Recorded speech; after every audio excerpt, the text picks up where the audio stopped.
राष्ट्रपति चुनाव से संबंधित आपका गलत कथन कौन सा है? राष्ट्रपति के चुनाव से संबंधित गलत कथन। भाई धन्यवाद, सभी का धन्यवाद। हाँ नहीं बेटा, गलत ऑप्शन एक भी नहीं बताऊंगा, सारे ऑप्शन वही हैं जो माध्यमिक शिक्षा बोर्ड ने माने हैं, जो माध्यमिक शिक्षा बोर्ड ने माने। अरे भाई इंडिया जीके खूब पढ़ा हुआ है, जो हम यूपीएससी की तैयारी करते थे खूब तैयारी की थी, ठीक है, वो सारा नॉलेज यहाँ काम आ रहा है, हमने उसमें अच्छी जर्नी तय की थी, वो सारा नॉलेज ही तो है, इस वजह से तो पढ़ा पा रहे हैं, ठीक है। इसका आंसर करो, राष्ट्रपति के चुनाव में कौन सा कथन गलत है? राष्ट्रपति बार बार पूछा जा रहा है और मैं 26 तारीख की शाम को, कमेंट बॉक्स में बताओ तुम्हारा पेपर कब है? पेपर से 12 घंटे पहले पेपर मैं तुम्हें दे दूंगा लीगल तरीके से। उस दिन आ जाना सारे बच्चे लाइव, वो क्लास सिर्फ लाइव रहेगी, ठीक है। अवसादी वाला नहीं होगा बेटा, रूपांतरित होगा। मैं फिर से कह रहा हूं, रूपांतरित रूपांतरित। भाई इतनी मेहनत, नींद की कमी, बहुत सारे फैक्टर होते हैं। 99.99 एक्यूरेसी के साथ चल रहा हूं। 27 फेब को है ना, 26 फरवरी की रात को पेपर दे दूं तुम सबको? लाइक कर दो क्लास को, चैनल को सब्सक्राइब करके बता दो यस सर 26 तारीख को आप हमें पेपर दे दो। एसएसटी का पेपर 26 तारीख की रात को मिल जाएगा आप सभी साथियों को।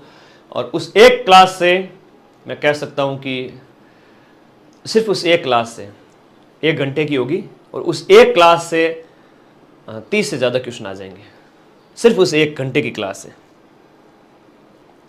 ठीक है। दे दूं फिर पेपर, दे दूं सबको? बता दो, चैनल को सब्सक्राइब करके आज ही कितना कर दोगे तुम? सब्सक्राइब करके बता देना, मैं मान जाऊंगा, फिर 26 को आऊंगा क्लास लेके। चुनाव से संबंधित विवाद सिर्फ उच्चतम न्यायालय में ही उठा सकते हैं। सभी विधायकों के मत का मूल्य समान रखते हैं, सभी सांसद का मत मूल्य समान होता है, मनोनीत सदस्य मतदान में भाग नहीं ले सकते। तो दिए गए ऑप्शन के अंदर आपको बताना है, तो जो ऑप्शन नंबर बी है ना, जो सभी विधायकों का मत मूल्य, सभी विधायकों का मत मूल्य समान नहीं होगा, क्योंकि जो अलग अलग जो स्टेट होते हैं ना, स्टेट की जो जनसंख्या है वो अलग अलग है। सभी स्टेट की जनसंख्या क्या होती है, उनमें अलग अलग होती है, और अलग अलग होने की वजह से ये एक नहीं होता है। इस सेंट्रल लेवल वाला तो मत मूल्य एक होगा, सेंट्रल लेवल के सांसदों का मत मूल्य एक होगा, लेकिन राज्यों का मत मूल्य एक नहीं होगा। इसका फॉर्मूला भी बताया हुआ है, याद रखिएगा। पंचायती राज संस्थाओं को प्रभावी और सशक्त बनाने के लिए 73वां संविधान संशोधन अधिनियम लाया गया था। ये 24 अप्रैल को पारित किया गया था, और ये कौन सा है? 1992 के अंदर है ना। किस वर्ष पारित हुआ? 1992 में पारित हुआ, और अगले ही साल इसको लागू कर दिया गया। 24 अप्रैल को पंचायती राज दिवस मनाया जाता है। इन्फॉर्मेशन लिखूंगा पीडीएफ में, चिंता मत करो। राजस्थान के अंदर अगस्त 2010 के अंदर हुए स्थानीय निकाय के चुनाव में महिलाओं में आरक्षण कितना प्रतिशत का? महिलाओं को आरक्षण जो दिया गया था वो 50% उस समय दे दिया गया, अभी भी 50% ही है, अगस्त 2010 में था उस समय से। राजस्थान के अंदर जो नगर निगम होता है उसके हेड को क्या कहते हैं? नगर निगम का जो हेड है ना वो महापौर कहलाते हैं। क्या कहलाते हैं? महापौर कहलाता है। विधानसभा में कुल सदस्यों की संख्या है वो 1978 के बाद से अपने कितनी है? 200 है। और भारतीय संविधान को अंगीकृत, अधिनियमित और आत्मार्पित 26 नवंबर 1950 को किया गया था, और यह संविधान सभा ने ही किया था। इसी संविधान सभा को संविधान निर्माण के बाद इसे क्या कहा गया? संसद कहा गया। संविधान सभा को क्या कहा गया? संसद कहा गया। ये आजाद संविधान बनाना इसका काम था, 2 वर्ष 11 माह इस तरह से जब उसने संविधान बना दिया, बाद में इसी संविधान सभा को क्या कहा गया? संसद कहा गया मेरे भाई।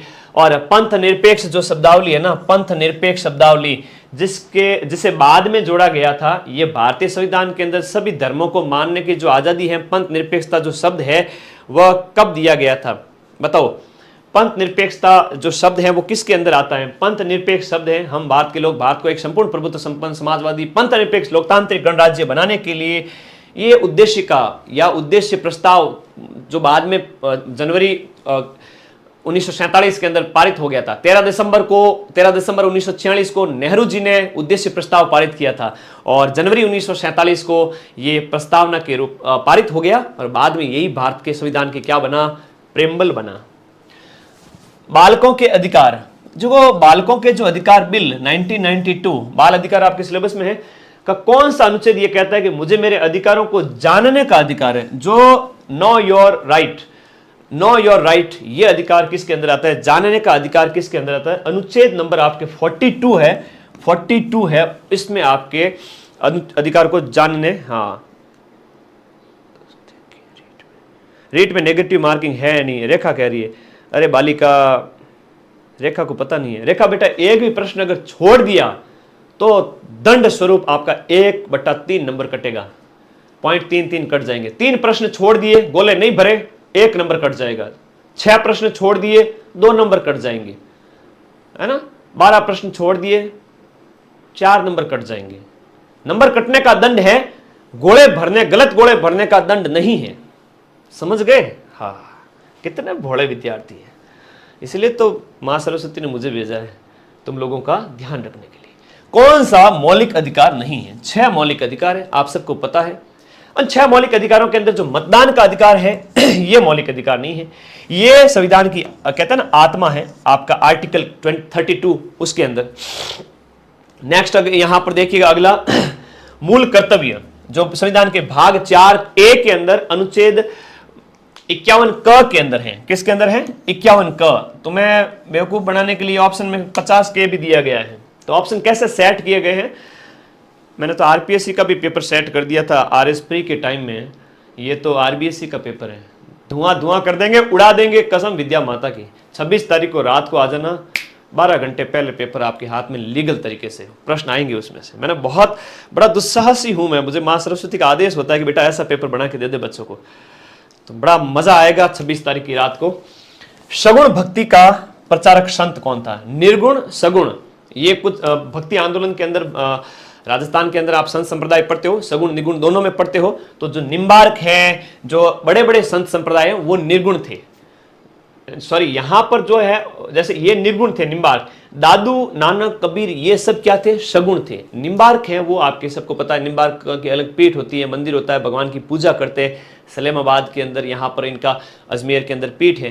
तो थोड़ा दिमाग लगाना, बड़े बड़े जितने भी हैं वो निर्गुण हैं और अदर जो नाम है वो सब सगुण है, ऐसा दिमाग में सेट करना। मुगल काल की जो कला है ना, मुगल कालीन जो कला है उसके संदर्भ में कौन सा कथन नहीं है? देखो गलत। बीजापुर में इब्राहिम रोजा है, अकबर ने फतेहपुर सीकरी 1585 के बाद, ना ना ना ना ना 1570 अकबर को इतना खटाव नहीं था। नागौर दरबार के जस्ट बाद में अकबर का मकबरा साउथ में सिकंदरा में है, बिल्कुल। शाहजहां ने दिल्ली में तख्ते ताउस बनाया था। ये किसने बनाया? शाहजहां। शाहजहां से स्थापत्य कला का हेड ये था। अब जहांगीर है तो उसको चित्रकारी थी बस बड़ी पसंद थी, और नूरजहां के प्यार में पागल आदमी था। इस तरह से ये थोड़ा याद रखा करो तुम लोग। फिर आगे देखो, महाराणा प्रताप की जी की जो मृत्यु हुई थी उस समय, जो 57 साल की एज के थे। 9 मई 1540 से लेकर के आपके 19 जनवरी 1597 तक महाराणा प्रताप जी का जो जीवन है वो 57 वर्ष का था। सन 1800 के आसपास भारतीय निर्यात में सूती कपड़े का भाग, सन 1800 का मतलब हुआ, हाँ सन 1800 भारत में जो सूती कपड़े का निर्यात 30% था, और 1870 में हम जो बाहर भेजते थे कपड़ा, सूती कपड़ा, वह निर्यात घट गया था, है ना, वह निर्यात घट गया था। बहुत इंपॉर्टेंट है भाई, 30% था 1800 के अंदर, और 70 सालों के अंदर इतना गिरा 10% कर गिर गया। भारतीय अर्थव्यवस्था पर ब्रिटिश प्रभाव, आपके सिलेबस में एक यूनिट है, उससे पूछा गया प्रश्न है। महिलाओं ने जन जागरण और सामाजिक सुधार के अंदर लेखन कार्य को प्रोत्साहित किया। इसी क्रम में कई किताबें लिखी गई थी। प्रश्न यह है कि 1876 में प्रकाशित जो ग्रंथ है आमार जीवन की लेखिका कौन थी? आमार जीवन की जो लेखिका थी वह रस सुंदरी देवी थी, रस सुंदरी देवी। और 60 प्रश्न में से अगर 10-15 प्रश्न कठिन भी आ जाए, डरना नहीं है, घबराना नहीं है। मेरे कंटेंट से आपके लगभग 45 से 50 क्वेश्चन मिल जाएंगे, जो मैंने थ्योरी करवाई है और क्वेश्चन करवाए। 10 प्रश्न नहीं आए तो तुक्के मारो ना, कौन सा सिलेक्शन यहां पर हो, तो पात्रता है, डरना नहीं। आरएस प्री की जो कट ऑफ गई थी वो कितनी गई? 35%, 200 में से 70 नंबर, और वीडियो माता बहनों की 15 नंबर। सिलेक्शन के लिए पढ़ो इतना ही, उतने में सिलेक्शन हो जाए। इतना मत पढ़ो कि जिंदगी तमाम हो जाए। ये तुम्हें मैं बताऊंगा, माइंड मैप बताएगा, बाकी कोई नहीं बताएगा। रस सुंदरी देवी।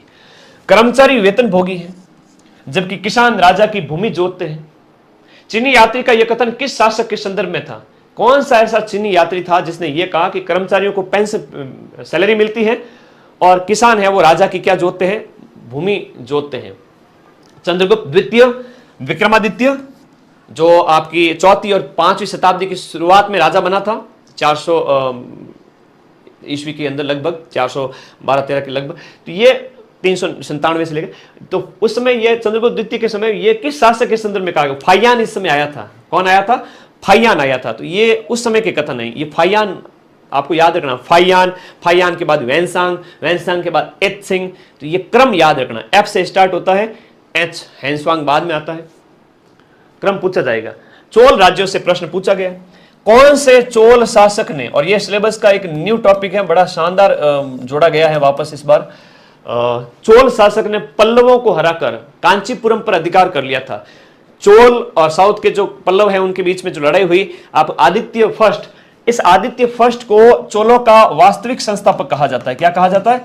वास्तविक संस्थापक कहा जाता है। तो आदित्य की उपाधियां, हालांकि मैंने आपको नोट सारे दे दिए हैं, लेकिन किसी भी राजा की जो मेन उपाधि है, बच्चे मुझे वो वीडियो बना के भेजते हैं, सर ये देखो नोट्स प्रिंट आउट ले आए, एक पेज पे 10-10 स्लाइड है आगे पीछे, और मेन बात को अंडरलाइन कर लो प्लीज। वो नोट्स आप है ना मात्र 3-4 घंटे में रिवाइज कर सकते हो पूरी एसएसटी।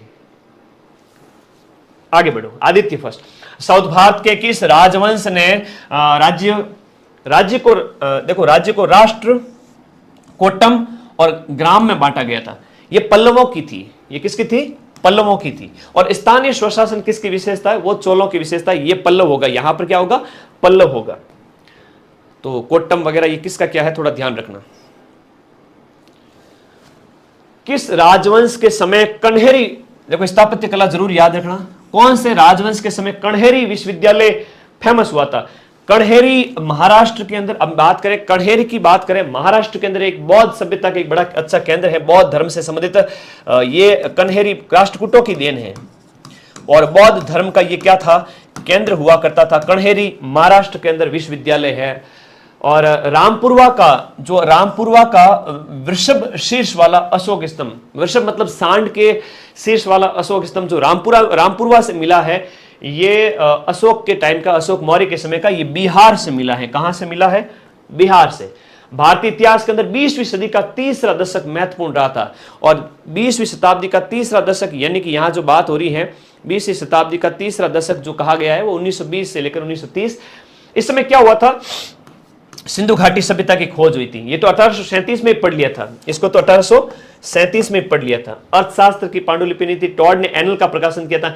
टॉड ने annuls and antiquities of Rajasthan, इसका प्रकाशन आपके 1829 के अंदर, कब किया गया था? 1829 के अंदर। और central and western state of Rajasthan और टॉड की रचना वो अपने गुरु को समर्पित की थी। ये एसएसटी में प्रश्न पूछा गया है, बताओ किसमें ये, उनके गुरु का नाम क्या था? और एसएसटी में जो प्रश्न, देखो जहां से प्रश्न आ रहा है बेटा वो पढ़ लो, जहां से प्रश्न आ रहा है वो पढ़ लो, बाकी को नहीं पढ़ोगे तो भी सिलेक्शन हो जाएगा। कौन गुरु थे? एक जैन थे ना, बताओ। यति, बिल्कुल सही पकड़े, ज्ञानचंद्र। असत्य कथन कौन सा है? वैदिक युगीन सभ्यता के अंदर, समाज में वैदिक युगीन संस्कृति को अच्छे से पढ़ना, साहित्य को मत पढ़ना, मैंने साहित्य भी लिखा है नोट्स में। वैदिक युगीन समाज के अंदर संस्कारों का ह्रास नहीं हुआ था, वृद्धि हुई थी। वैदिक काल जो आपका 1500 ईसा पूर्व से लेकर के जो आपका 600 ईसा पूर्व तक का जो चलता है वैदिक काल, ईस्वी पूर्व का काल, इस समय ये असत्य कथन है। 16 संस्कार थे, है ना, मैं बताया था आप सभी साथियों को 16 संस्कार थे। और ऋग्वेदिक काल तो बहुत अच्छा था, है ना। रामायण महाभारत ये सब इसके ऑप्शन नहीं है, ठीक है। निम्न में से शहरीकरण का कौन सा प्रमुख कारण नहीं है? कुटीर उद्योगों का ह्रास, तीव्र जनसंख्या वृद्धि, बढ़ती महंगाई और आवश्यक सुविधाओं का अभाव। तो दिए गए के अंदर यहां पर पूछा गया है कि शहरीकरण का कारण नहीं है। तो सुविधाओं की कमी होगी तब हम शहरों में जाएंगे, जनसंख्या ज्यादा होगी तो शहरों में जाएंगे, हमें उद्योग धंधे नहीं मिल रहे हैं, गांव वगैरह में छोटे उद्योगों का ह्रास हो गया तो जाएंगे, महंगाई इसका प्रत्यक्ष कारण नहीं है। निम्नलिखित में से कौन सी सभ्यता हड़प्पा की समकालीन थी? देखो क्रीट है, मिस्र है, यूनान है, और हमारे वाले लोग उनके साथ व्यापार करते थे। तो भारतीय सिंधु घाटी सभ्यता के लोगों को मिस्र मेसोपोटामिया वाले लोग हैं वो मेलुआ कहते थे। क्या कहते थे? मेलुआ कहते थे। और मैंने बताया भी था आप लोगों को, मेलुआ कहते थे मिस्र सभ्यता के साथ में। भारतीय समाज के अंदर जो महिलाओं की स्थिति में सुधार की दिशा में किए गए प्रयासों के संदर्भ में कौन सा कथन आपका सही नहीं है? महिलाओं की स्थिति में सुधार के संदर्भ में सही कथन कौन सा नहीं है?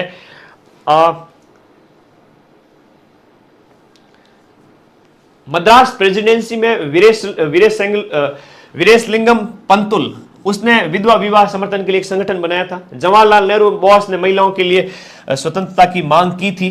और पंडित रमाबाई ने ऊंची जातियों को महिलाओं की दुर्दशा सुधारने का रमाबाई ने प्रयास किया था। लेकिन ताराबाई शिंदे वाला ऑप्शन स्त्री पुरुष वाला यहां पर क्या है, सही नहीं है, याद रखिएगा। नेक्स्ट, पृथ्वी का कुल स्थलीय क्षेत्र कितना है, 30%, 71 यहां पर दिए गए ऑप्शन में, दिए गए ऑप्शन के अंदर बात करें तो जो है आपका यहां पर 29% है ना।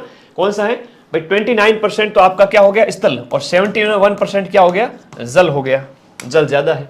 वायुमंडल की सबसे निचली परत कौन सी है, सौभ मंडल है। और यह वर्गीकरण किसने किया है, वर्गीकरण है आपका पैटरसन ने किया है। ये ध्यान रखना, जो मैंने बताया था स्टार्टिंग में, वर्गीकरण है वो किसने किया था, पैटरसन ने। सौभ मंडल, समताप मंडल, मध्य मंडल, आयन मंडल, मध्य मंडल है ना, सौभ मंडल, समताप मंडल, मध्य मंडल, ताप मंडल और बहिर्मंडल, पैटरसन द्वारा। सभी जो आपके बहिर्जनिक जो भू आकृतिक प्रक्रियाओं के लिए एक सामान्य शब्दावली कौन सी, बाहरी भू आकृतिक क्रियाएं, बाहरी भू आकृतिक प्रक्रिया, चाहे आपके जो पर्वत का वलन हो रहा है, पठार का निर्माण हो रहा है, बाहर की जितनी भी एक्टिविटीज है उनके लिए पटल विरूपण, अपक्षय, कार्बोनेशन, आच्छादन, कौन सी क्रिया कहेंगे, इसको कहेंगे बाहर की भू प्रक्रियाओं के लिए सामान्य भू आकृतिक प्रक्रिया है वो अनाच्छादन की वजह से है ना। वेदरिंग, इरोजन, अपक्षय और अपर्दन। प्रश्न यहां से क्यों आएंगे पता है, बार बार एक ही ट्रेंड फॉलो होता है, उसमें से कई सारे क्वेश्चन, ना केवल ऐसे रीट के अंदर, इवन आईएएस के अंदर भी, आरएस के अंदर भी, बड़े बड़े एग्जाम्स, प्रोफेसर के एग्जाम्स हो गए, बड़े बड़े एग्जाम में वही ट्रेंड होता है, जो पीवाईक्यू के क्वेश्चन होते हैं उन्हीं के ऑप्शन में से नया क्वेश्चन बनता है। ठीक है, पटल विरूपण तो पर्वत निर्माण से संबंधित है, अपक्षय और अपर्दन उनको अनाच्छादन कहते हैं ना, उनको क्या कहते हैं, अनाच्छादन कहते हैं। जैव मंडल के अंदर जो जीव और पर्यावरण के बीच का जो रासायनिक तत्वों का जो चक्रीय प्रवाह है, जीव और पर्यावरण के बीच में जो रासायनिक चक्र का जो प्रवाह, जीवों के बीच में और रासायनिक तत्वों के बीच में, तो जीवों और रासायनिक तत्वों के बीच में है तो जैव रासायनिक भू चक्र उसको कहते हैं। जल चक्र भी होता है, जल कैसे भाप बनता है, बारिश होती है, ऐसे। निम्न में से कौन सी एक कायांतरित सेल नहीं है, देखो कायांतरित सेल में संगमरमर है, संगमरमर क्या है, कायांतरित है। और दिए गए ऑप्शन के अंदर जो चूना पत्थर है ना, लाइम स्टोन जिसे हम क्या कहते हैं, लाइम स्टोन जिसको हम कहते हैं, वो आपकी कायांतरित सेल नहीं है। बाकी संगमरमर, क्वार्ट्ज और स्लेट है आपकी क्या है, कायांतरित, मेटामॉर्फिक जिसे कहते हैं, मेटामॉर्फिक इंग्लिश में। हड़प्पा संस्कृति, हड़प्पा संस्कृति सिंधु घाटी सभ्यता के अभिलेख मुख्यतः किस वस्तु पर बने हैं, सिंधु घाटी सभ्यता के जो अभिलेख हैं वो किस पर बने हुए हैं, ये मोहरों पर बने हुए हैं। सिंधु घाटी सभ्यता के टाइम में जितने भी अभिलेख होते थे वो मोहरों पर लिखे जाते थे अभिलेख, और अशोक के टाइम में शिलाओं पे, गुफाओं पे उस समय लिखने स्टार्ट हो गए थे। उत्तर वैदिक काल के अंदर जो 1000 से 600 ईस्वी पूर्व की जो आर्य संस्कृति है उसका केंद्रीय स्थल कौन सा था। आर्य संस्कृति के लोग सप्त सिंधु को छोड़ करके गंगा यमुना में आ गए थे। ये तो पूर्व वैदिक काल के अंदर, सप्त सिंधु सेक्टर में तो आर्य पूर्व वैदिक काल में 1500 से 1000 ईसा पूर्व में रहते थे। तो ये कौन सा हो गया, गंगा यमुना दोआब हो गया। भारत के प्राचीन नगरों का पतन, भारत के जो प्राचीन नगर है वो कैसे खत्म हुए थे, ये 300 एडी से 1000 एडी, 300 ईस्वी से 1000 ईस्वी, ये बिफोर क्राइस्ट की बात नहीं कर रहा है, ईसा पूर्व की बात नहीं कर रहा है। ये किताब आपके रामशरण शर्मा की है, हिस्ट्री के अंदर प्राचीन नगरों का जो पतन है, रामशरण शर्मा की किताब है। किसकी है, रामशरण शर्मा की किताब है। मेरे भाई आज जो सब्सक्राइब करके जाएगा वो मुझे खुशी देके जाएगा, उस सभी को मेरा आशीर्वाद है कि आपका सिलेक्शन हो जाए। तो सब्सक्राइब के कंजूसी मत करना प्लीज, ठीक है, आपको अगली क्लास में जल्द दूंगा। हिंदू विवाहित महिलाओं का जो पृथक निवास एवं भरण पोषण अधिनियम, भाई महिलाओं का पृथक निवास और भरण पोषण हिंदू विवाह अधिनियम के तहत ये जो आपका है कब पारित हुआ था, ये पूछा गया है। 1955 में पारित हुआ और 56 में इसको लागू किया गया था, हिंदू विवाह अधिनियम। बहुत बढ़िया, मजा आ रहा है सबको, अच्छा लग रहा है। भारतीय समाज के अंदर इतिहास में 1856 का वर्ष है वो महत्वपूर्ण सिद्ध हुआ। हमारे इतिहास में 1856 में कौन सी प्रथा को खत्म कर दिया गया था, हमारे इतिहास के अंदर 1856 के अंदर।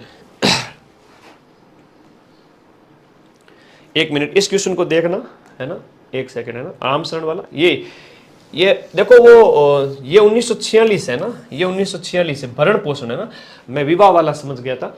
विवाहित महिलाओं का पृथक निवास है ना, जो अगर अलग से निवास कर रही है तो पृथक निवास 1946 होगा, पृथक निवास बेटा 1946 करें। मैं यहां पर 100% एक्यूरेसी के साथ चलूंगा आरबीएससी के आंसर की में, और कोई भी प्रश्न हो तो मैं उस पर पुनः विचार भी करूंगा। आप लोगों को गलत आंसर नहीं मिलेगा, सारे क्वेश्चन के आंसर एकदम एक्यूरेट मिलेंगे। तो ये 1946 करना प्लीज इसको। अब ये जो है, ये जो प्रश्न दिया गया है कि भारतीय इतिहास के अंदर 56 का 1856 में ऐसा क्या पारित हुआ था। हाँ, ये है 1856 का हिंदू विधवा विवाह पुनर्विवाह अधिनियम, ये है। और मैरिज वाला 1956 के अंदर हिंदू विवाह अधिनियम आया था 1955-56 के अंदर, वो आजादी के टाइम का। और विधवा विवाह पुनर्अधिनियम जो भाई विधवाओं के पुनर्विवाह का जो अधिनियम है, ये से 100 साल पहले आया था। और 1955-56 के अंदर हिंदू विवाह एक्ट, वो याद रखना। ये थोड़ा सा चीजें कंफ्यूजिंग है, प्लीज इसको ध्यान रखना। सर क्लास को यूट्यूब पर रहने देना, टेक्निकल टीम पूरी लगी हुई है। अभी क्या होता है कि लास्ट टाइम में बच्चे बहुत ज्यादा पढ़ते हैं, बहुत सारे इश्यूज होते हैं, तो कई बार इशू आ जाते हैं। टीम पूरी कोशिश कर रही है कि लाइव रहे, लेकिन आप लोगों को लाइव आके अटेंड करनी है। साइकोलॉजी कंप्लीट 500 क्वेश्चन सीटेट वगैरह अदर टीचर एग्जाम्स के, उसमें से ही प्रश्न आएंगे, और शिक्षण विधियों के 500 प्रश्न। ठीक है, तैयार हो। और एक मॉडल पेपर भी कराऊंगा अभी तो बहुत पढ़ाऊंगा तुम लोगों को। बस सब्सक्राइब करके रखना ताकि क्लास मिल जाए तुमको, नहीं तो चूक जाओगे फिर। हिंदू विधवा विवाह, ईश्वर चंद्र विद्यासागर, आपको पता है किसका योगदान रहा? ईश्वर चंद्र विद्यासागर का विधवा विवाह में योगदान था। सती प्रथा में किसका योगदान? लॉर्ड विलियम बेंटिक और राजा राममोहन राय। और एसएसटी में यह प्रश्न पूछ लिया गया था कि सती विवाह का जो अधिनियम पारित किया गया था, उसके अंदर कौन से नियम में संशोधन किया था? और मैंने नोट्स में लिखा रखा है 17वां नियम। भारतीय इतिहास के अंदर जो श्रेणी युग है ना, इस श्रेणी व्यापारियों की होती थी, और ये गुप्त काल की देन है, क्योंकि भारत के अंदर जो स्वर्ण युग हुआ करता था ना, ये गुप्त काल था। 319 ईस्वी से स्टार्ट होता है, और व्यापार वाणिज्य की बहुत बढ़िया उन्नति थी गुप्त काल के अंदर। तो श्रेणी युग कब का? गुप्तों के टाइम की विशेषता है। श्रवण बेलगोला का जो भगवान बाहुबली की जो मूर्ति है, इसका देखो श्रवण बेलगोला के अंदर जो आपके हम बात करें दिगंबर जैन संत, ठीक है, वहां साउथ में देखो श्वेतांबर तो मगध में ही रह गए, दिगंबर साउथ में चले गए थे। तो वहां बाहुबली भगवान की जो मूर्ति बनी थी वो गंग शासन के समय में बनी थी। गंग का एक प्रधानमंत्री हुआ करता था चामुंड राय। कौन हुआ करता था? चामुंड राय ने 10वीं सदी में कर्नाटक के अंदर 18 मीटर ऊंची भगवान बाहुबली की मूर्ति का निर्माण कराया। एसएसटी में पूछा गया प्रश्न है, और इस बार पूछेंगे कि किसने निर्माण करवाया। इसी के ऑप्शन में से नए प्रश्न नहीं मिले आधे से ज्यादा, तो मुझसे आके मिल लेना कि सर बेटा मैं तो हर एग्जाम को नहीं छोड़ता, बच्चों के लिए सारे क्वेश्चन मिलाता हूँ। तो रीट वाले तो मेरे ऊपर ब्लाइंड ट्रस्ट करके जा सकते हैं, एग्जाम के अंदर ब्लाइंड ट्रस्ट करके जा सकते हैं। I am a trustable person, I can say, क्योंकि हर एग्जाम के बाद प्रूफ देता हूँ। नए बच्चों को विश्वास हो इसके लिए कहना पड़ता है कि भटके नहीं। तो कई बार मुझे भी लगता है नहीं कहना चाहिए, लेकिन फिर लगता है कि बच्चे भटक जाएंगे, तो मजबूरन कहना पड़ता है। अच्छा तो नहीं लगता, और वैसे अच्छी बात है तो कहनी भी चाहिए। चामुंड राय गंग। इंडिका का लेखक मैगस्थनीज था, और फिर रीट के अंदर प्रश्न पूछा था कि ये मैगस्थनीज है वो किसका दूत था? सेल्यूकस निकेटर का दूत था, और चंद्रगुप्त मौर्य के टाइम में ईसा पूर्व में आया था 325-22 के लगभग, वहां से लेकर के 297 तक चंद्रगुप्त मौर्य का टाइम था। और वहां ये पहला विवाह किया था सेल्यूकस निकेटर की बेटी हेलेना के साथ में। ये एसएसटी में पूछा गया प्रश्न है, एसएसटी में पूछा गया है। नोट्स कहां से मिलेंगे? लो यार तुम लोग इस वीडियो के नीचे देखो, कमेंट देखो, समझते नहीं हो क्या? ये देखो, अब कितना समझाऊं मैं। वीडियो के नीचे ये देखो मैसेज पिन किया हुआ, अब इस पे आप लोग क्लिक करो। अब ये तो ऊपर क्या व्हाट्सएप आते रहते, इतने बच्चों के परेशान कर दिया मुझे। इस पे क्लिक करोगे ना तो ये देखो सीधा टेलीग्राम में चले जाओगे, वहां आपको नोट्स मिलेंगे। वहां टेलीग्राम ग्रुप ज्वाइन कर लो, नोट्स ही नोट्स पढ़े।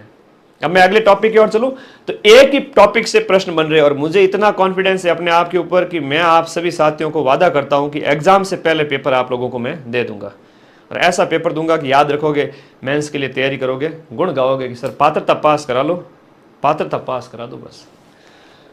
इंडिका मैगस्थनीज की रचना है जिसमें मौर्यों के बारे में बताया गया। सीधी सी बात है, किसके बारे में? मौर्यों की नगर व्यवस्था वगैरह, मौर्यों के प्रशासन, मौर्यों के बारे में। चाणक्य भी इन्हीं के ही प्रधानमंत्री थे। देखो कंबुज का जो अंगकोर वाट मंदिर है, अंगकोर वाट का जो विष्णु मंदिर है, वो किसने बनाया था? इस सूर्य ने बनाया था, सूर्य वर्मा सेकंड ने बनाया था। जो है आपका कंबोज, जो दक्षिण पूर्व एशिया के अंदर। सर पीडीएफ ओपन हो जाएगी, वो आपके पीडीएफ ओपन वाला जो लाल रंग का होता है, पता नहीं क्या होता है, ऐप होता है, उससे ओपन हो जाएगी यार, क्यों नहीं होगी, है ना, आराम से होती है। नहीं हो मुझे व्हाट्सएप कर देना 8955982723। वैसे तो हो जाती है, क्यों नहीं होती यार, है? तुम लोग अलग ऐप से डाउनलोड किया करो, परेशान मत हुआ करो, बस अच्छा नहीं लगता मुझे, दुखी हो जाता हूं मैं। सम्राट अशोक के किस बृहद शिलालेख में पड़ोसी देशों का वर्णन है? अशोक ने अपने पड़ोसियों का वर्णन किया है। पड़ोसी कहते हैं क्या तेरा क्या मेरा, सब कुछ अपना ही तो है, तेरा तेरा तेरा तेरा तुझको अर्पण, अशोक के पड़ोसी। रविंद्रनाथ टैगोर के किस उपन्यास का प्रमुख पात्र निखिल है? टैगोर साहब के कौन से जो है उपन्यास का पात्र निखिल है, जो देशभक्ति से बढ़कर मानवता में विश्वास रखता है? देशभक्ति से बढ़कर मानवता में विश्वास रखता है। 1916 के अंदर घरबाइरे नाम का एक उपन्यास लिखा था 1916 के अंदर रविंद्रनाथ टैगोर के द्वारा, जिसका एक पात्र निखिल है, जो देशभक्ति से बढ़कर मानवता को मानता है। हिंदुस्तान गदर पार्टी, ये बहुत बढ़िया क्वेश्चन है, बार बार एग्जाम आता है। हिंदुस्तान गदर पार्टी की स्थापना 1913 के अंदर लाला हरदयाल, सोहन सिंह बकाना जैसे इन लोगों के द्वारा सैन फ्रांसिस्को के अंदर की गई थी, और उर्दू के अंदर इसका पहला पत्र निकला था। ये प्रश्न पूछा गया एसएसटी के अंदर कि कौन सी भाषा में निकला था, पहला अंक किस भाषा में। मैं लिख के सारी एडिशनल इन्फॉर्मेशन लिख करके टेलीग्राम में शेयर करूंगा, अभी उतना टाइम है नहीं, मैं सही कह रहा हूँ, अभी उतना टाइम है नहीं कि मैं सारी चीज़ें लिखूं बोर्ड पे, तो लिख करके टेलीग्राम में भेज दूंगा। राइट बात है तो एक बार कमेंट बॉक्स में ऐसे भेजोगे यस सर यो एकदम राइट। एक भाई जवान हो, युवा हो, एकदम जोर से लबरेज रहा करो यार। खाना पीना 2-3 दिन थोड़ा लिमिटेड रखो, लिक्विड दिया करो, गर्मियाँ आ गई है, छाछ राबड़ी ज़्यादा मत खाना, नींद आ जाएगी, है ना, थोड़ा थोड़ा खाया करो, तो उससे क्या पढ़ाई अच्छी होगी। इतनी ज़बरदस्त पढ़ाई होगी, 2-5 दिन के अंदर 1-2 महीने जितनी पढ़ाई हो जाएगी, पात्रता निकल जाएगी सबकी। जम के पढ़ लो, साइकोलॉजी, शिक्षण विद्या, एसएसटी, लैंग्वेज 1 लैंग्वेज 2, तो एसएसटी वालों के तो आराम से निकलेगा। देखो इंपॉर्टेंट क्वेश्चन है, मुद्रा के बारे में प्रश्न पूछा गया है। दिरहम है एक चांदी की मुद्रा हुआ करती थी। दिरहम क्या हुआ करती थी? चांदी की मुद्रा।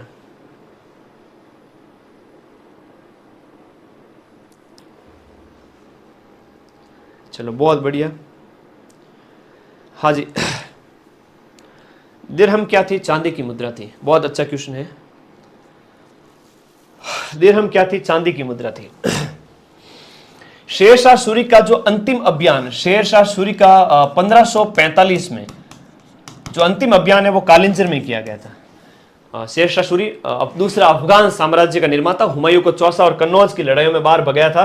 राजा राम मोहन राय के जो प्रयासों से बंगाल के अंदर जो सती प्रथा को किस अधिनियम के अंतर्गत निषेध किया गया था, जो 1829 के अंदर इसको खत्म किया गया था। नियम जो था वो 17वां था, ये 10 है और 7 है, 17वां नियम।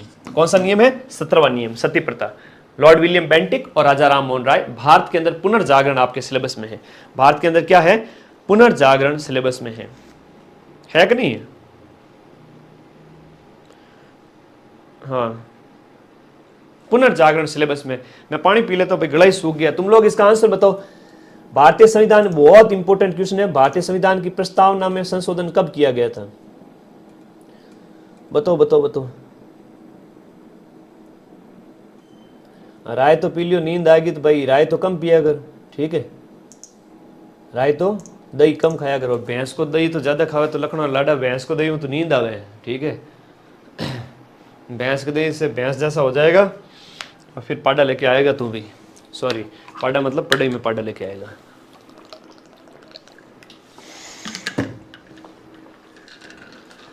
पिंटू क्या कमेंट करा बेटा? व्हाट्सएप कर दे पिंटू, व्हाट्सएप कर दे। अब 2000 बच्चे उससे ज़्यादा लाइव चल रहे हैं, कमेंट इतने फास्ट चल रहे थे कि मैं कमेंट पढ़ नहीं पा रहा हूँ, माफ़ी चाहता हूँ।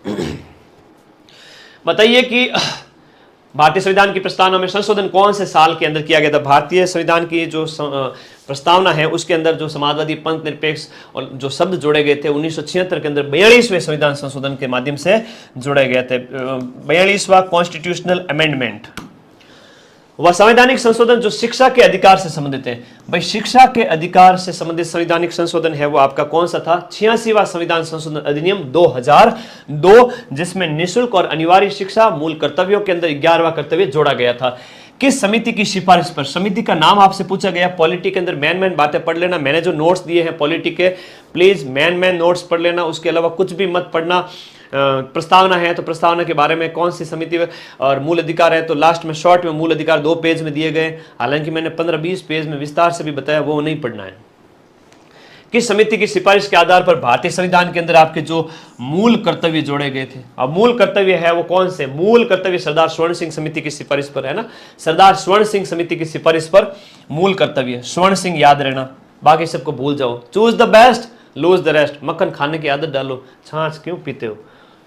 भारत सरकार ने काका कालेलकर को अन्य पिछड़ा वर्ग आयोग का अध्यक्ष नियुक्त किया था। तो भारत सरकार ने काका कालेलकर को अन्य पिछड़ा वर्ग का जो अध्यक्ष नियुक्त किया था वह 1953 के अंदर नियुक्त किया गया था।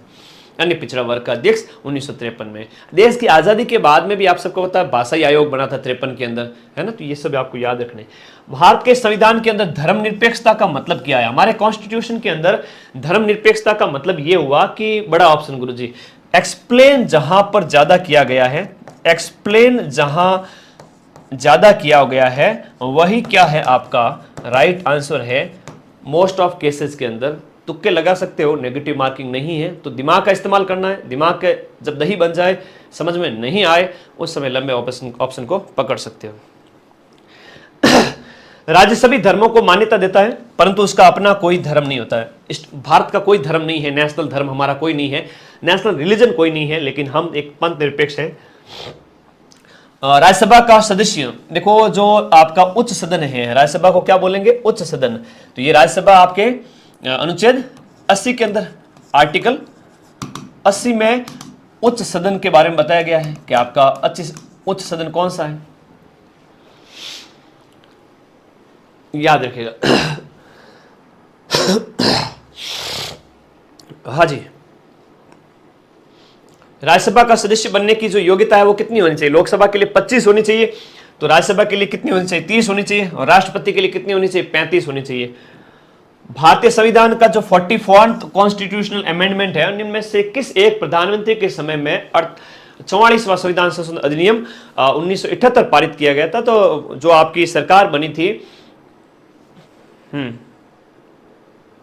जो सरकार बनी थी उस समय, जो कांग्रेस के बाद में जनता सरकार, ये मोरारजी देसाई की सरकार थी उस समय 1978 के अंदर, 1978 के अंदर। आप क्वेश्चन को अच्छे से पढ़े, 500 क्वेश्चन में से मैक्सिमम क्वेश्चन फंस जाएंगे। सर्वोच्च न्यायालय का वह कौन सा न्यायाधीश था जिसके खिलाफ आपके महाभियोग इम्पीचमेंट की प्रक्रिया प्रारंभ की गई थी, लेकिन महाभियोग है वो पारित नहीं हो पाया था? ये रामास्वामी जी थे। रामास्वामी महाभियोग। भारतीय संविधान की जो 12वीं अनुसूची है, जो आपकी 12th शेड्यूल है भारतीय कॉन्स्टिट्यूशन की, वह किससे संबंधित है? वह भाषाओं से संबंधित है। 12th शेड्यूल है वो आपके भाषाओं से है या नगर पालिका से? 12वीं अनुसूची नगर पालिका से है, 8वीं अनुसूची भाषाओं से है। भाषा की हो जाए तो इसमें 8वीं 8th कर देना, और ये नगर पालिकाओं से। 11वीं हो तो 11वीं अनुसूची का संबंध जो आपके स्थानीय स्वशासन से है, ग्रामीण स्थानीय स्वशासन से, और ये 12वीं है तो नगर पालिका से संबंधित है।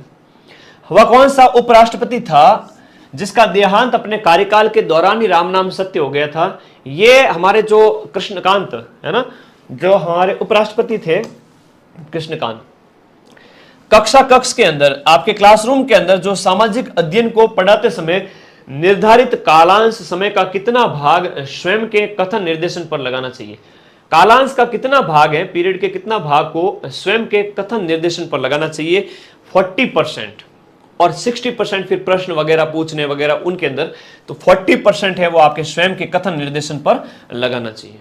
40% मतलब लेस देन 50 हो गया, बाकी वाला समझने की दृष्टि से। मूल्यांकन प्रक्रिया है, अब बताओ ये मूल्यांकन कैसी प्रक्रिया है? मूल्यांकन कैसी प्रक्रिया है? मूल्यांकन के अंदर उद्देश्यों की उपलब्धि के विस्तार का निर्धारण होता है, परिणाम की गुणवत्ता और मूल्य का निश्चय किया जाता है, अनुदेशन के परिणाम की तुलना की जाती है। तो all of the above are right, तो maximum all of the above में सही हो जाएंगे। जिन्होंने कुछ भी नहीं पढ़ा है, लाखों बच्चे हो सकते हैं जो लास्ट टाइम में आए हैं, उनकी भी पात्रता क्लियर होगी, पर मेंस में ऐसा नहीं होगा बेटा। मेंस में आपको मेरे साथ मार्च, अप्रैल, मई, जून 4 महीने कम से कम पढ़ना पड़ेगा, और लास्ट टाइम मैं वादा करता हूँ 20 दिन यूट्यूब पे खूब पढ़ाऊंगा और सरकारी विद्यालय में तुमको शिक्षक बना के भेजूंगा। और कहीं और से नीम हकीम खतराए जान से पड़ गया है और फिर कह रहे हो सर तो मैं इतनी कोचिंग का नाम सुन के वहाँ गया वहाँ गई, अब आप हमें शिक्षक बना दो। बेटा ऑफलाइन के चक्कर में तो फंसना ही नहीं है, ठीक है। घर बैठे पढ़ो और इतना आराम से कट ऑफ 225 प्लस का टारगेट लेके चलना इस बार तो, ठीक है, 300 में से, क्योंकि कट ऑफ अब बढ़ने वाली है। पिछली बार तो 200 से 210 के बीच में मामला सेट हो गया था। सामाजिक अध्ययन शिक्षण में शिक्षण अधिगम सामग्री का प्रयोग, शिक्षण अधिगम सामग्री का प्रयोग पाठ को लंबा करता है और छात्र ऊबने लगता है। दोनों ही कथन इसके अंदर क्या है, असत्य है। दोनों ही कथन इसके अंदर क्या है, पाठ को लंबा, शिक्षण अधिगम सामग्री का ये सहयोगी है, ये कथन क्या है, असत्य है, ठीक है, सहयोगी है बेटा। ये क्या है,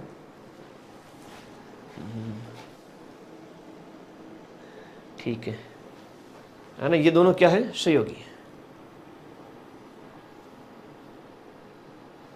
बताओ।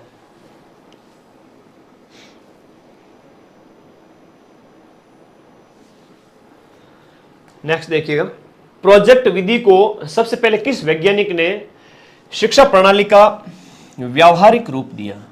प्रोजेक्ट जो विधि है उसको व्यावहारिक रूप सबसे पहले किसने दिया था, प्रोजेक्ट विधि को सबसे पहला व्यावहारिक रूप है किलपैट्रिक ने दिया था और इसे प्रयोजनवाद भी कहते हैं। तो ये किलपैट्रिक के द्वारा दिया गया था। इसकी डिटेल व्याख्या मैं लिख के सेंड करूंगा, चिंता मत करो। निम्न का सही मिलान आपको करना है। किसने कौन सा दिया था, ब्लूम का क्या है, हर्बर्ट का क्या है, मॉरिसन का क्या है, हंट का क्या है। देखो एक ही बात करें, ब्लूम का मूल्यांकन है और हर्बर्ट का स्मृति स्तर है, मॉरिसन का बोध स्तर है, हंट का चिंतन स्तर है। ABCD इसका राइट आंसर है। मूल्यांकन आयाम के 3 सोपान आप सबको पता होने चाहिए। 3 सोपान के अंदर शैक्षिक उद्देश्यों का निर्धारण, अधिगम, देखो शैक्षिक उद्देश्य हो गए, अधिगम के अनुभव प्रदान करना, व्यवहार परिवर्तन का मूल्यांकन करना। इन 3 सोपानों में निम्न में से किसके द्वारा ये उपयुक्त 3 सोपान है वो किसके द्वारा किए गए हैं। जो त्रिस्तरीय ये 3 जो सोपान है वो किसके द्वारा दिए गए थे, ब्लूम के द्वारा, हर्बर्ट के द्वारा, स्किनर के द्वारा या थॉर्नडाइक के द्वारा। तो Bloom is very important person, तो आप लोगों को ब्लूम यहां पर राइट आंसर करना है। शेयर कर दो दबा के, जबरदस्त क्लास है आपकी, पेपर यहीं से बनेगा। अजैव संसाधन नहीं है। चलो ऐसे प्रश्न में थोड़ा रुकना, दिमाग का इस्तेमाल करना और प्रश्न निश्चित रूप से जैव संसाधन का आएगा। अजैव संसाधन नहीं है। कितना बढ़िया क्वेश्चन पूछा गया है। अजैव मतलब जिसमें जीव नहीं है। अजैव का अर्थ समझो पहले। गुरु वही जो दिशा दे दे, बाकी शिष्य मेरे फाड़ के आ जाएंगे पेपर को। छावा है ये सब। मदन सर को कहते हैं शेर और मदन सर के चेलों को कहते हैं छावा। ये निर्जीव होते हैं। अजैव मतलब निर्जीव। तो निर्जीव कौन सा नहीं है, देखो मिट्टी निर्जीव होती है, चट्टान निर्जीव होती है, खनिज निर्जीव होता है। एक ऑप्शन अलग दिखेगा, 3 तो गोरे गोरे हैं, एक है कालियो, तो कालियो को उठा के पटक देना। ऐसे कोई भी प्रश्न जिसमें एक अजीब लगे उसको सही करना। दिमाग में बात को बिठा लो बेटा, दिमाग में बात को बिठा लो। निम्न में से कौन सा कथन आपका सही नहीं है। इसमें भी एक और दिखेगी एक चीज, मिट्टी निर्माण का मुख्य कारक है जनक शैल का स्वरूप और जलवायु कारक। मिट्टी कैसे बनती है, जो मुख्य शैल होती है उसके अपरदन की वजह से कट करके बनती है, ठीक है। ह्यूमस मिट्टी के सबसे गहराई वाले भाग में पाई जाती है। ह्यूमस गहराई में नहीं होता है, ह्यूमस सबसे ऊपरी भाग पर होता है, ह्यूमस ऊपरी भाग में। तो देखो शब्दों में हेर फेर किया जाएगा, ऐसे ही ऑप्शन सेट किए जाएंगे, डरना नहीं है। उच्चावच तुंगता और ढाल मृदा के संचय को निर्धारित करता है। बिल्कुल मिट्टी कहां पर कैसी होगी ये ऊंचाई से डिसाइड होती है। खनिज और जैविक पदार्थों का सही मिश्रण मिट्टी को उपजाऊ बनाता है। खनिज पदार्थ नहीं होंगे तो मिट्टी कैसे होगी, मिट्टी बेकार हो जाएगी। पेपर सेट कर लो दिमाग में, ऐसे ही ऑप्शन आएंगे। निम्नलिखित में से विश्व का कौन सा देश है वो अग्रणी तांबा उत्पादन है। देखो साउथ अमेरिका का जो चिली है वो लगभग 25% के आसपास विश्व का तांबा उत्पादन करता है। दक्षिण अमेरिका का देश है। इनमें से कौन सा परंपरागत ऊर्जा स्रोत नहीं है। मैं फिर से कह रहा हूं, ये क्वेश्चन वापस आएंगे ऐसे। परंपरागत स्रोत कौन से है, कोयला है, पेट्रोलियम है, ठीक है, पूछा है कि नहीं है। गैस परंपरागत है, खत्म हो जाएगी। जल विद्युत,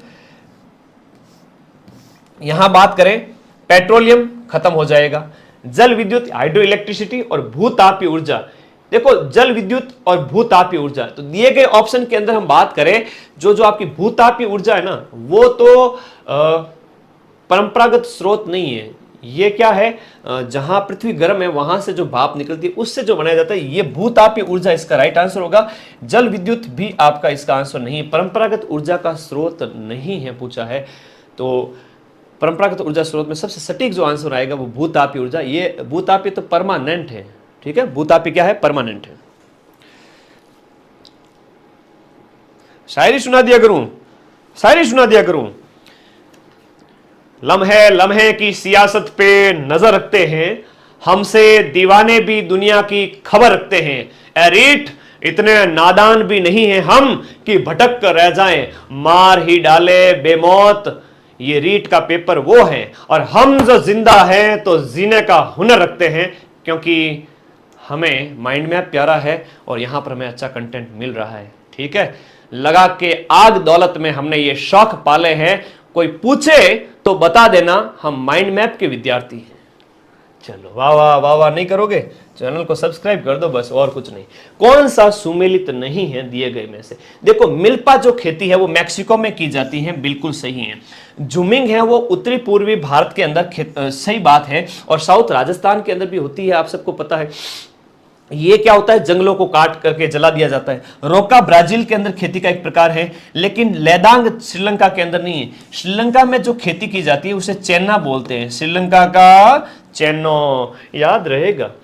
प्रायद्वीप पे भारत का सर्वोच्च शिखर है ना, साउथ इंडिया की अगर हम बात करें मेरे प्यारे भाई, साउथ इंडिया के अंदर यहां पर साउथ के अंदर जो नीलगिरी की जो पहाड़ियां हैं, नीलगिरी की जो पहाड़ियां हैं उनमें अन्नामलाई की पहाड़ी, नीलगिरी के नीचे अन्नामलाई की पहाड़ियां पाई जाती हैं। अन्नामलाई के अंदर है अनाईमुडी, क्या है, अनाईमुडी 2695 मीटर इसकी ऊंचाई है। साउथ भारत की सबसे ऊंची चोटी नीलगिरी की पहाड़ियों के नीचे अन्नामलाई की पहाड़ियां केरल तमिलनाडु बॉर्डर पे पाई जाती है। आपको याद रखना नीलगिरी की पहाड़ियां वहां पर है दक्षिण भारत की सबसे ऊंची चोटी। सेकंड सबसे ऊंची पूछे तो दो बेटा है, कितने बेटे, दो बेटे हैं, तो ये सेकंड सबसे ऊंची साउथ भारत की, दो से याद रह जाएगा। सेकंड भारत के किस भाग में सबसे पहले है वो मानसून एंटर करता है? मानसून एंटर हो जाता है केरल के अंदर, और मानसून है वो आपकी व्यापारिक पवने हैं, और ये कैसे चलती है, दक्षिण पश्चिम से, है ना, दक्षिण पश्चिमी मानसून है, दक्षिण पश्चिमी दिशा से चलता है। ये प्रश्न आया हुआ है, दक्षिण पश्चिमी व्यापारिक पवने उत्तर पूर्व की ओर जाती है, उत्तर पूर्व की ओर जाती है। अधिकांश मानसून से ही बारिश होती है। भारत के किस प्रदेश में उष्णकटिबंधीय वर्षा वन, बहुत अच्छा प्रश्न है, उष्णकटिबंधीय वर्षा वन मिलते हैं। दोपहर के 2 बज गए पर भोजन नहीं किया बेटा, पेट तो यूं हो रहा है, लेकिन जज्बा इतना है कि पूरे क्वेश्चन कराऊंगा। ठीक है, तुम लोगों को लग रहा होगा गुरुजी खाना खा के नहीं आए क्या? हाँ जी नहीं आए खाना खा के, क्या करें, एग्जाम था, बच्चों की क्लास थी, मिस कर देता तो फिर तुम लोग नाराज हो जाते। खाना तो बाद में खा लेंगे, लेकिन चलो आज क्लास करते हैं। पहले किस प्रदेश में उष्णकटिबंधीय वर्षा मिलता है? वर्षा वन आपके कहां मिलेंगे? वर्षा ज्यादा होती है पहाड़ियों के बीच में फंस जाने की वजह से, उत्तरी पूर्वी भारत के अंदर। हम बात कर रहे हैं अपने उत्तरी पूर्वी भारत की। ये जो उत्तरी पूर्वी भारत है, यहाँ पहाड़ियां बहुत हैं। इन पहाड़ियों में क्या है कि ऐसे हवा फंस जाती है, और हवा एक बार फंस गई ना तो ऊंची जाके ठंडी होकर बारिश करेगी, तो वहां वर्षा वन मिलते हैं, वर्षा के वन। ऐसे याद रखो दिमाग के अंदर, वर्षा वन, उत्तरी पूर्वी भारत। फिर देखो मेरे भाई, भारत के निम्नलिखित में से कौन सा एक है वो आपका लौह इस्पात का उद्योग का केंद्र नहीं है? वैसे तो 1960 के अंदर जमशेदपुर में जमशेदजी टाटा के द्वारा इस बिजनेस को शुरू किया गया था। बड़े उद्योगपति जमशेदपुर में शुरुआत हुई थी, जमशेदपुर से शुरू हुआ था जमशेदजी टाटा के द्वारा। लेकिन बेंगलोर, सेलम, डोलवी और दुर्गापुर दिए गए में से आपका लौह इस्पात का केंद्र कौन सा नहीं है? एक बार शेयर कर दो, थैंक यू। जमशेदपुर, जो बेंगलोर है ना, वो सिलिकॉन वैली ऑफ इंडिया कहलाता है, वो सिलिकॉन का केंद्र है, वहां पर ये कंप्यूटर वगैरह हार्डवेयर बनते हैं। 2011 के अंदर जो अधिकतम और न्यूनतम जनसंख्या घनत्व वाले भारत के राज्य कौन से हैं? अधिकतम और न्यूनतम जनसंख्या घनत्व, साक्षरता, मैं सब कुछ लिख के सेंड कर दूंगा, पढ़ लेना इसी पीडीएफ के अंदर। तो वो कौन से थे अधिकतम और न्यूनतम जनसंख्या घनत्व के अंदर? इस क्वेश्चन का ऑप्शन है ना वो ये क्या था, विवादित क्वेश्चन था। इसके अंदर दो ऑप्शन दिए गए थे। ये क्वेश्चन आपका बोनस मिला था। मैं सारी इंफॉर्मेशन लिख के भेजूंगा इसको, ठीक है, लिख के भेजूंगा। भोराट का पठार, एक्चुअल में ये आरबीएससी के द्वारा बोनस दिया गया था क्योंकि इसमें दोनों ऑप्शन आ गए थे, इस वजह से मैं इसको क्लेरिफाई करके लिख दूंगा, पढ़ लेना पीडीएफ में। भोराट का पठार है वो कुंभलगढ़ से गोगुंदा के बीच में है ना। कहां पर है? कुंभलगढ़ से गोगुंदा के बीच में भोराट का पठार है। राजस्थान जीके के लिए 2 पीडीएफ अभी और भेज दूंगा मैं टेलीग्राम ग्रुप में, क्लास मत देखना, पीडीएफ पढ़ लेना हिस्ट्री, कल्चर और ज्योग्राफी की, ठीक है, पिछले 2 साल के पेपर। कुंभलगढ़ और गोगुंदा, भोराट का पठार। निम्नलिखित में से कौन सी राजस्थान की परंपरागत जल संरक्षण की विधि नहीं है? परंपरागत रूप से हम जो है जो खड़ीन है, टांका है, ये परंपरागत रूप से हम बनाते आ रहे थे, लेकिन जो नाली है वो परंपरागत विधि नहीं है, टोबा है। कौन सा यहां पर दिए गए में सुमेलित नहीं है? देखो, टंगस्टन डेगाना का और सीसा दस्ता राजपुरा दरिबा का, तांबा आपका सिंगाना का, अब्रक जामसर का। तो दिए गए में से राइट ऑप्शन कौन सा है?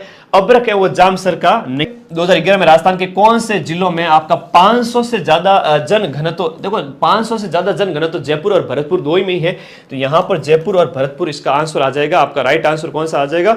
जयपुर और भरतपुर आ जाएगा, ठीक है, ओके, एकदम सही आंसर है, हाँ जी, ओके। नेक्स्ट क्वेश्चन अगला देखिएगा। किस प्रांत के प्रजामंडल ने 1936 के अंदर भाई कृष्णा कुमारी नाम की जो महिला थी उनके साथ जो ज्यादती हो गई थी, ये जोधपुर ने कृष्णा दिवस मनाया था 1936 का।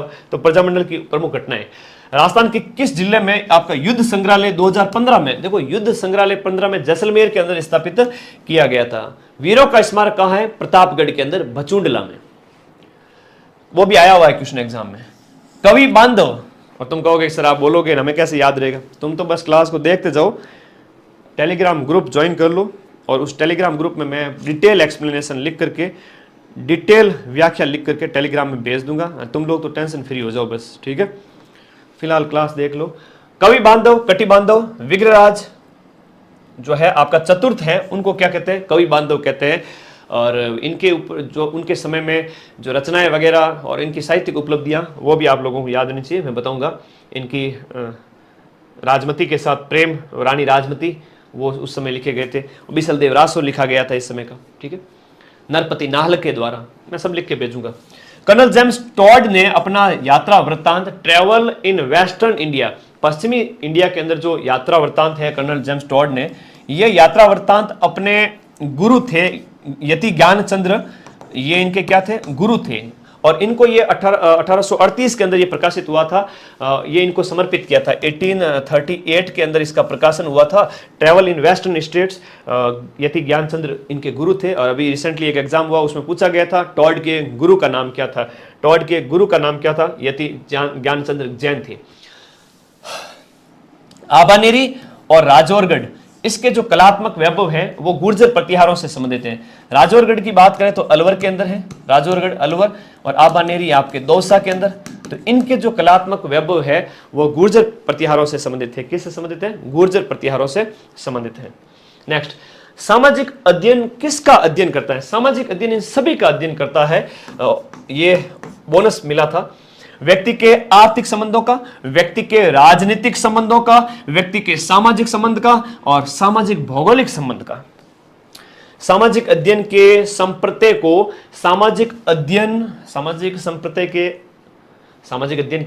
सामाजिक अध्ययन वह अध्ययन है जो मानव जीवन के रहन सहन के ढंग, देखो मानव जीवन का जो रहन सहन का ढंग है, मूलभूत आवश्यकता, क्रिया, जिनमें मानव अपनी आवश्यकताओं की पूर्ति के लिए संलग्न रहता है, तथा संस्थाएं जिनका उसने विकास किया है का ज्ञान प्रदान करता है। ये किसके द्वारा बताया गया? ऐसी कोई परिभाषा अगर पूछ ले, बढ़िया आंसर दे देना। इसका जो राइट आंसर है वह है लंबा option, encyclopedia of education research के द्वारा।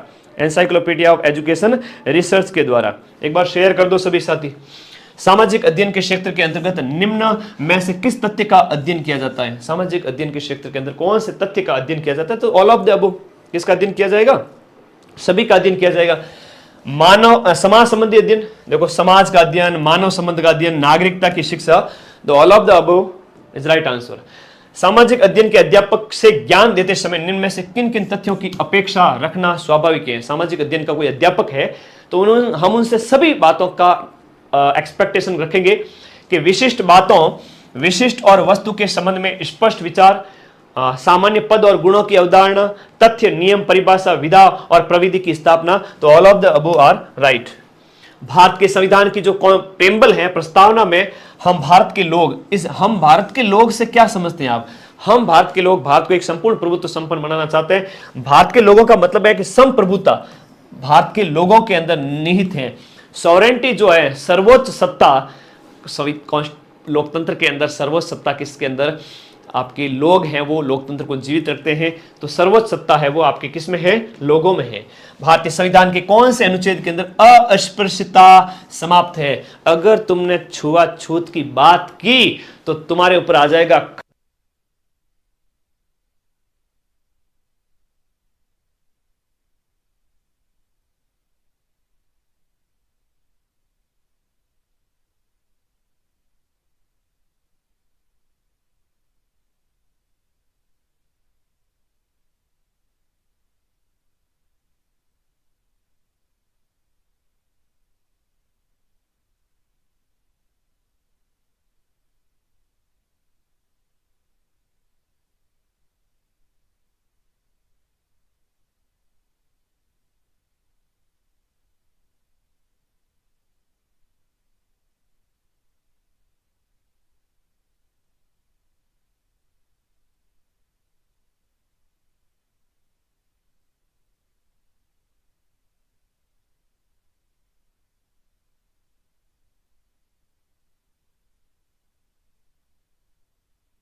वॉइस तो अब आ गई ना वॉइस। वो माइक यार डिस्चार्ज था तो थोड़ा दोस्तों माफी चाहता हूँ यार, डियर फ्रेंड्स। कहाँ भाई वॉइस कहाँ गई थी? पिछला वापस बताऊँ क्या? हाँ जी देखो वॉइस गई नहीं, 5-7 मैसेज एक साथ आ गए व्हाट्सएप पर। तुम लोग बड़े कनेक्टेड हो मेरे से, है ना? तुरंत कह देते हो सर। यही तो बॉन्ड होता है गुरु शिष्य का। अच्छा लगता है कि तुम लोगों के लिए कोई काम हो। कौन से क्वेश्चन से वापस बताऊं? वॉइस आ गई? सर को फोन करो। अच्छा फोन तो आ गए एक साथ में। कमेंट तो कहाँ देखे, इतना टाइम नहीं है ना। चलो 500 जने लगातार चैट। तो ये क्या है कि सामाजिक न्याय से संबंधित कौन सा प्रावधान नहीं है? तो जाति जनजाति को आरक्षण है, सबको आरक्षण है, समान कार्य के लिए वेतन है, तो ये सभी हैं। बाल श्रम भी है, तो ये बोनस मिला था उस समय। और इस क्वेश्चन में मैंने बताया था अनुच्छेद 25 है वो अंतःकरण को मानने के संबंधित है, और 23-24 है मूल अधिकार से संबंधित है। ठीक है, वॉइस कितने क्वेश्चन, आवाज नहीं आई, कितने क्वेश्चन से वॉइस गई? प्लीज एक बार कमेंट कर दे कोई। क्वेश्चन नंबर 182 से। क्या बात कर रहे हो, क्या बात कर रहे हो? अरे यार पता ही नहीं था मेरे को। देखो इसमें मैंने ये कहा कि प्रस्तावना है वो हम प्रस्तावना में हम भारत के लोग हैं, वो संप्रभुता उसमें लोगों में नीत रहती है कहता है। और इसमें मैंने कहा अस्पृश्यता यानी छुआछूत है वो 17 के अंदर है, आर्टिकल 4(1) के अंदर मूल कर्तव्य है, और इसमें अंतःकरण की स्वतंत्रता अनुच्छेद 25 में है, और सामाजिक न्याय के अंदर सभी हो गए, इसलिए डिलीट हो गया था। अब एक बार शेयर कर दो। अब राजी हो सब? राजी हो जन घणी चोखो लागे, મને ઘણી ચોખ્ખો લાગે थे लोग लकड़ो लाडा में जुड़ी उड़ा रहो, चैनल ने सब्सक्राइब कर रखो यार, बहुत अच्छा फील होता है, मतलब दिल से बड़ा सुकून मिलता है। भले भूखे रह जाए, प्यासे रह जाए, लेकिन बच्चों के लिए क्लास लगाऊंगा। जब लाखों बच्चे मेरे पे डिपेंड है तो मैं आई विल डाई हार्ड, बहुत अच्छा मुझे मेहनत करनी है। अब आगे बढ़े, चलो लोग एक बार शेयर करो भाई। कई बच्चे होते हैं लखनऊ के लाडे, लाभ सिखाने चले जाते हैं कि सर की आवाज नहीं आई, मैं लाभ सिखाने चला जाता हूँ। अरे वापस आ जा, लोकसभा की कार्रवाई के संचालन के लिए आवश्यक गणपूर्ति, हम कह रहे हैं कि क्वारम होता है हमेशा 1/10, 1/10 सदस्य, यानी कि आपके 545 में से आपके 545, अगर 54 सदस्य उपस्थित हैं तो यहां पर अगर 54 सदस्य उपस्थित है तो लोकसभा की बैठक होगी, उसकी कमी की वजह से नहीं हो सकती, अगर कमी हो गई तो नहीं होगी। भाई लाइव देख लो, थोड़ा सा टेक्निकल चल रहा है, हो सकता है कि लाइव के बाद टीम लगी हुई है कि लाइव आपको मिल जाए, है ना, लेकिन फिर भी आप लोग प्लीज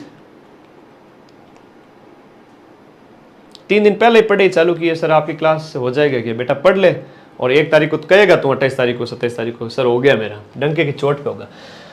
भारत के संविधान के कौन से अनुच्छेद में एक मंत्री परिषद का प्रावधान है जो राष्ट्रपति को उनके कार्यों के निर्वहन के अंदर क्या करेगी, मंत्री परिषद हमेशा उनके कार्यों के निर्वहन के अंदर हेल्प करेगी।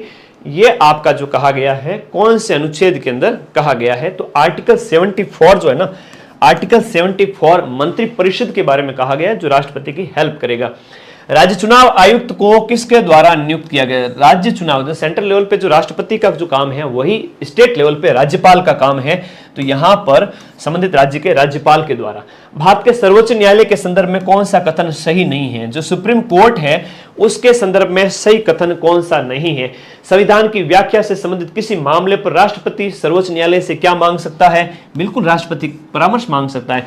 राष्ट्रपति द्वारा मांगे जाने पर सर्वोच्च न्यायालय उन्हें परामर्श देने हेतु बाध्य है, बाध्य नहीं है, यह कथन यहां पर सही नहीं है, यह आपका कथन सही नहीं है, बाध्य नहीं है, मजबूर नहीं है वो। राष्ट्रपति सर्वोच्च न्यायालय द्वारा दिए गए परामर्श को मानने के लिए राष्ट्रपति भी बाध्य नहीं है, और सर्वोच्च न्यायालय के परामर्श अनुसार सरकार प्रस्तावित विधेयक में आवश्यक संशोधन कर सकती है।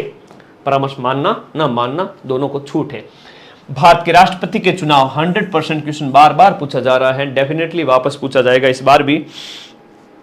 बहुत बढ़िया, आप जोर लगा कि तुम लोगों ने यार 2 ही दिन के अंदर 3.25 लाख से 3.5 लाख कर दिया, दिल किडनी गुर्दा सब कुछ जीत लिया है। अब तो मुझे लगता है गुर्दा किडनी निकाल के देना पड़ेगा तुम लोगों को, बहुत मेहनत करनी पड़ेगी, जोर लगा दो। 28 तारीख तक हम 4 लाख होने वाले हैं। देखता हूं मैं आज कितने बच्चे सब्सक्राइब करते हैं अपने इस चैनल को। कोई हर्ज नहीं है क्योंकि अच्छी क्लास मिल रही है तो करना भी चाहिए। राष्ट्रपति के चुनाव में निर्वाचक मंडल में कौन शामिल होता है? तो केवल निर्वाचित जो सदस्य है ना, संसद और राज्यों के केवल निर्वाचित सदस्य। C option is right answer, C option is right answer.